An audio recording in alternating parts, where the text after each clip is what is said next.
Zdaj, to praktično pomeni, da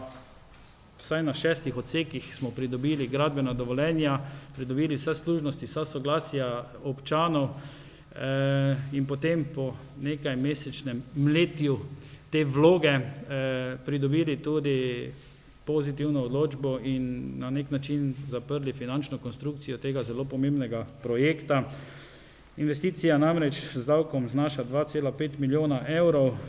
in s tem bomo dobili manjkajoči del kanalizacijskega omrežja v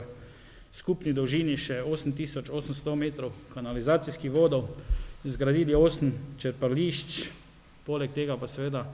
ker gre za velik komunalni infrastrukturni projekt, zamenjali 1890 metrov vodovodnih cevovodov na trasi kanalizacije. V sklopu tega projekta bodo tudi zgrajeni nizkonapetostni vodi, dodatni izvedena rekonstrukcija transformatorske postaje in na koncu lahko rečemo, da bo priključeno na kanalizacijsko omrežje 892 prebivalcev oziroma novih 260 gospodinjstev znotraj aglomeracije Zgornji Duplek. Projekt se že izvaja, izvajali ga bomo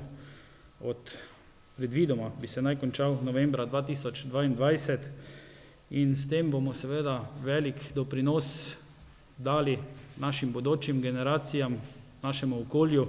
S tem bomo zagotovili, da se vsa zbrana voda iz celotnega obravnavanega območja priključuje na obstoječo javno kanalizacijsko omrežje v Zgornjem Dupleku in seveda na to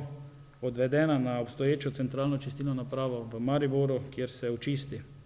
S tem se v Zgornjem Dupleku zagotovijo manjši vplivi, negativni vplivi na okolje in manjše onesnaževanje podtalnice in seveda porečja reke Drave. Jaz bi za konec oziroma za ta uvod povedal samo še to, da sem zelo vesel, da je lokalna skupnost vse to skupaj strpno pričakovala, da so imeli posluh tudi do tega, ker vendarle projekti kot taki, posamično, parcialno so se že kar nekaj časa pripravljali,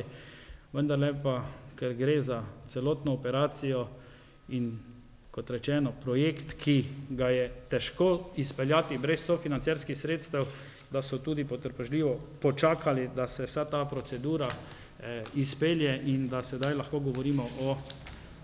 takšnem projektu, ki smo si ga nekako zastavili vse skupaj. Če vseeno nekaj povem tudi o številkah,